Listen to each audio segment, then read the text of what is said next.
assalamu alaikum and good morning, my dear friends. I'm Ahmad Rashid Ahmad Zai, again with a new English lecture. To start with the name of Almighty Allah, who is most gracious and most compassionate. Before starting our today's lecture, I want you all to like and subscribe my YouTube channel. And also before starting our today's lecture, lots of students comment to me that how can we learn all the grammars without any complex tense, or when we are facing with lots of grammar, they look really complicated for us. Yes, the grammars are really complicated because one of the most important and most difficult parts of a language is called grammar. And in order to learn all the grammars accurately, you need to focus and also you need to concentrate more on each grammar one by one. Okay, and now on, let's talk about future perfect tense. What is future perfect tense? We can define future perfect tense like this one, that future perfect tense talk about non-continuous action that happen before some points in the future. Or also we can say that future perfect tense is used for action that will be completed before some points in the future. There are many definitions that all definitions are just pointing out on one purpose, which means that we use simple future perfect tense to talk about those non-continuous action that will be completed before another point or before another action in the past. Okay, now on, let's have an example for future perfect tense. After we will talk about usage of future perfect tense. There is an example which says that you will have done his homework. Something that I want to mention. For all subject pronoun, the auxiliary verb to have is have. We cannot use from has because there are two auxiliary verbs. So the two auxiliary verbs should come both in plural form. It means have should come in plural form. We cannot use from has. He will have done his homework. The structure or the simple formation or the simple trick to know how to make the sentences and future perfect tense is subject plus will plus have plus past participle form of the verb or third form of the verb plus rest of the sentence.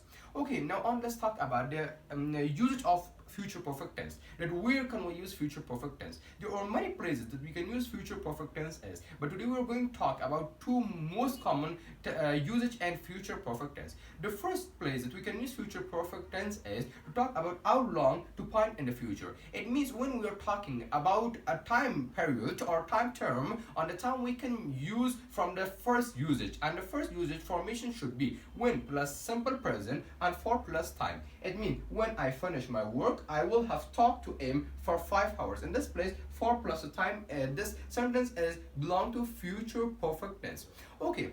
The second place that we can use future perfect tense is also we can use future perfect tense talk about action finished before a point in the future. Also we can say that when we are talking about two actions, or the action or the simple present tense action which is interrupting the future perfect tense action, we can use from the second usage. For example, we can use from when simple present plus future perfect tense. Also we can use by the time plus future perfect tense. For example, let's have an example in here.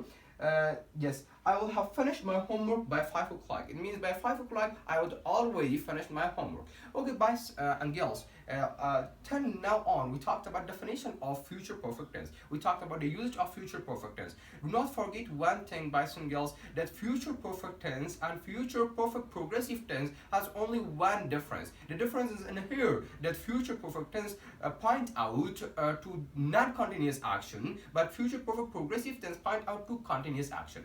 Okay, now on, let's talk about the structure of future perfect tense. That how can we make the sentences? The formative structure is subject plus will plus have plus past participle form of the verb or third form of the verb plus rest of the sentence. For example, I will have finished my homework. If you want to change your formative sentence to negative or interrogative form, only use from first auxiliary verb. The first auxiliary verb is will. It means we need to bring will at the first or at the beginning of our sentence. Will I have finished my homework? The interrogative structure, will plus subject plus have plus past participle form of the verb plus rest of the sentence. If you want to change your formative sentence to negative form, only use a not after your first auxiliary verb, which is will. I will not or I won't have finished my homework. Also we can use some time expression, for example, by 5 o'clock. And if you want to change your formative structure to negative interrogative without contraction, only use the first auxiliary verb at the beginning of your sentence and use from this structure. Will plus subject plus have plus past participle form of the verb plus complement. For example, will I not have finished my homework? And if you want to change your formative sentence or structure to negative interrogative with a contraction, you only need to use from won't at the beginning of your sentence. Won't I have finished my homework? It is negative interrogative with a contraction. Also, you can use some question, or also you can make the question in future perfect tense. For example, I will have finished my homework, won't I? Okay, boys and girls, it was our today's lecture about future perfect tense. We talked about definition, we talked about usage, also we talked about the structures. And do not forget to like and subscribe my YouTube channel. Boys and girls, I want to exhort you in one thing: try to watch all the videos again and again to just get all my words one by one. Wish you all the best. In case of any question, any suggestion, any complaints, you can text me, also you can comment me. Take care of yourself, stay at home, be safe. Goodbye.